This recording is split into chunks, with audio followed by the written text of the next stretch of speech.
Hello बच्चों।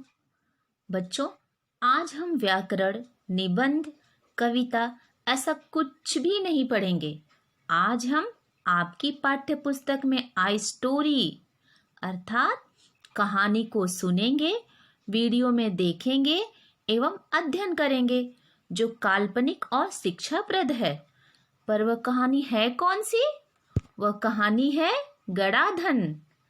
बच्चों, गड़ा धन का अर्थ होता है छिपा हुआ खजाना। ऐसा खजाना जो जमीन के अंदर खोदकर छिपाया गया हो।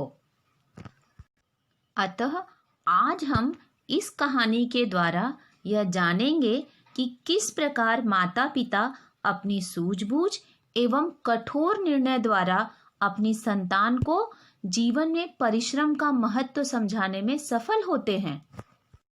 तो चलिए मैं एक एक पैराग्राफ अर्थात परिच्छेद का वाचन कर आपको कहानी सुनाती हूँ।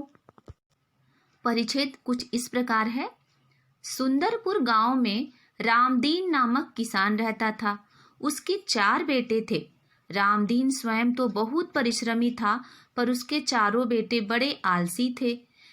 हर समय इधर उधर गप्पे मारा करते थे। रामदीन उनके इस अल्हड़पन से परेशान था। उसे हमेशा बेटों के भविष्य की चिंता सताया करती थी। वह दिन रात यही सोचा करता कि बेटे अपना पेट कैसे पालेंगे। एक रात वह इन्हीं विचारों में खोया था। तभी उसकी पत्नी ने झिझकते हुए उसे एक उपाय सुझाया।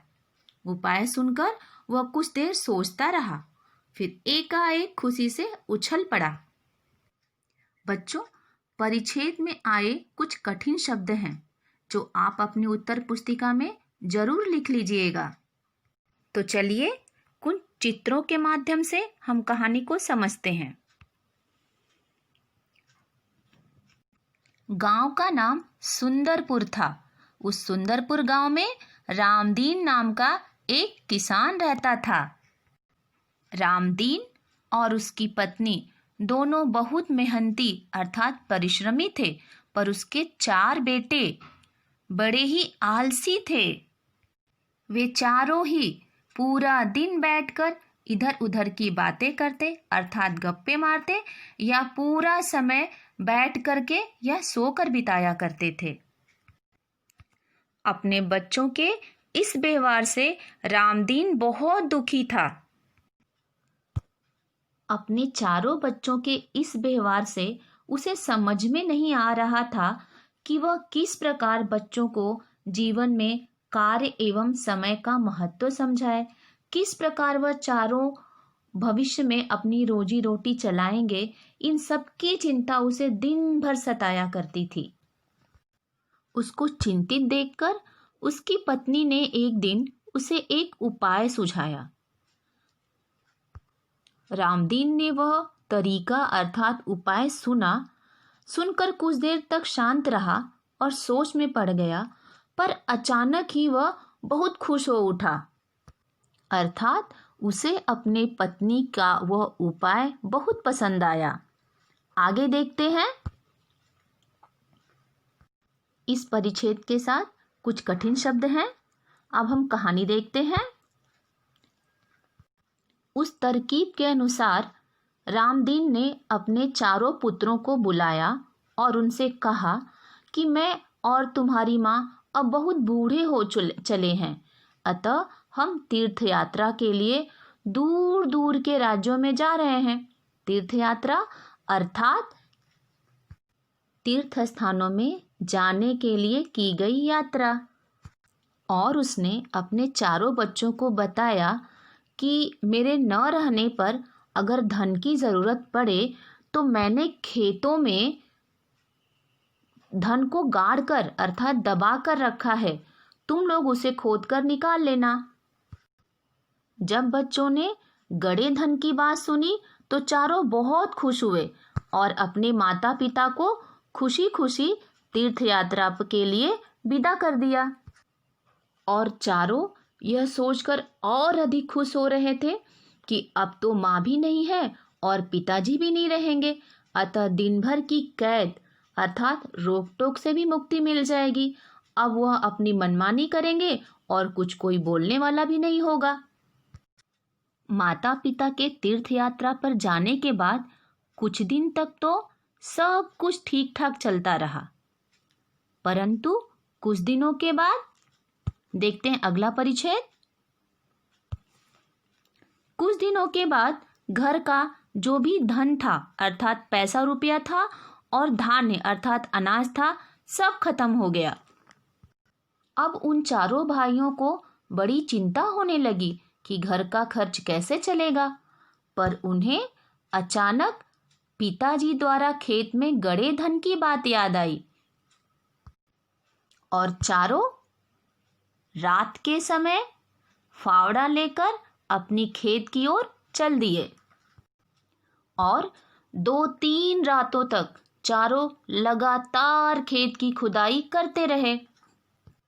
इस प्रकार धन की लालच में उन्होंने सारा खेत खोद दिया, पर उन्हें खेतों में कोई गड़ा धन नहीं मिला, बल्कि वे और ज़्यादा थक गए।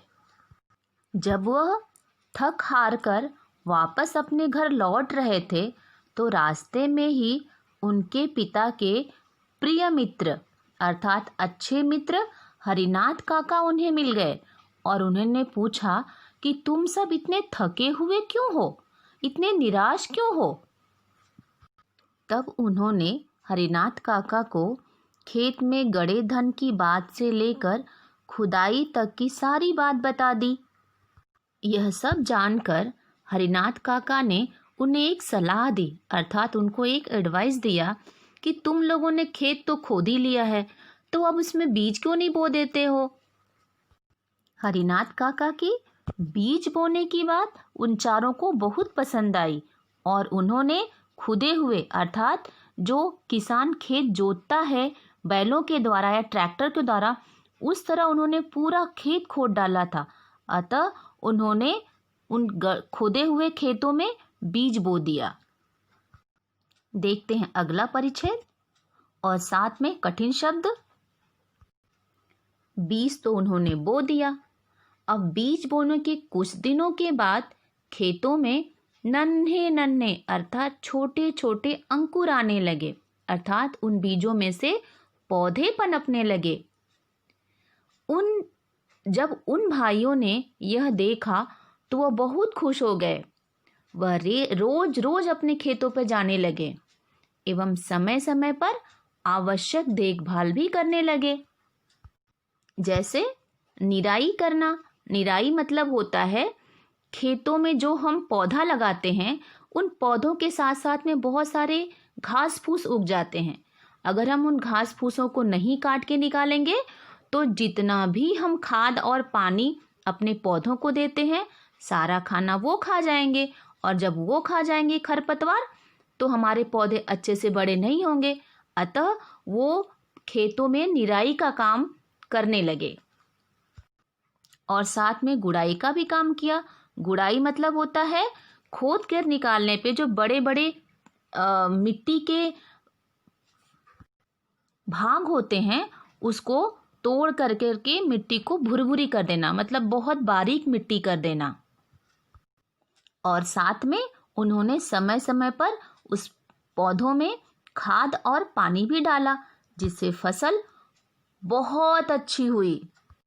फसल के पक जाने पर उन्होंने खेतों से उसको काटा, उसमें से अनाज को अलग किया और उस अनाज को बैलगाड़ी में लाद करके वो बाजार बेचने के लिए जाने लगे और साथ में हरिनाथ काका को भी धन्यवाद करना नहीं भूले। लेकिन तभी उनके माता पिता भी तीर्थ यात्रा से वापस आ गए। अपने माता पिता को आया देखकर उन चारों बेटों ने अपने माता पिता के आदर के साथ चरण छुए अर्थात पैर छुआ। जब उनके पिता रामदीन ने बैलगाड़ी में लदे अनाज को देखा तो उसने अपने बच्चों से पूछा कि अब तुम सबको खेत में गड़े धन का रहस्य समझ में आया कि नहीं आया। तब उन चारों ने अपने सिर को हिला करके इस बात को माना कि हाँ, हमें खेत में गड़े धन का रहस्य समझ में आया पिताजी। और साथ में उन्होंने यह भी समझा कि बिना परिश्रम के जीवन में कुछ भी संभव नहीं है। परिश्रम करके ही हम धनी व्यक्ति बन सकते हैं और कोई भी गड़ा धन नहीं होता है।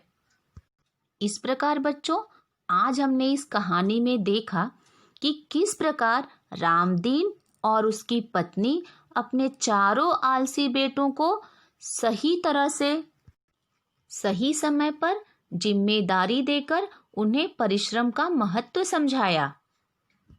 और हाँ, इस कहानी द्वारा मैंने भी कुछ सीखा, और यह सीखा कि बच्चों को कोई कार्य देकर उसमें हमें रोक टोक नहीं करनी चाहिए। जब बच्चे स्वयं उस कार्य को करते हैं तो वह उसे बनाते बिगाड़ते एक दिन अच्छी तरह सीख जाते हैं। तो बच्चों, इस कहानी में कुछ मुहावरे भी आए हुए हैं जिसे आप अपनी उत्तर पुस्तिका में लिख लीजिएगा। और मिलते हैं हिंदी की अगली कक्षा में। तब तक के लिए धन्यवाद।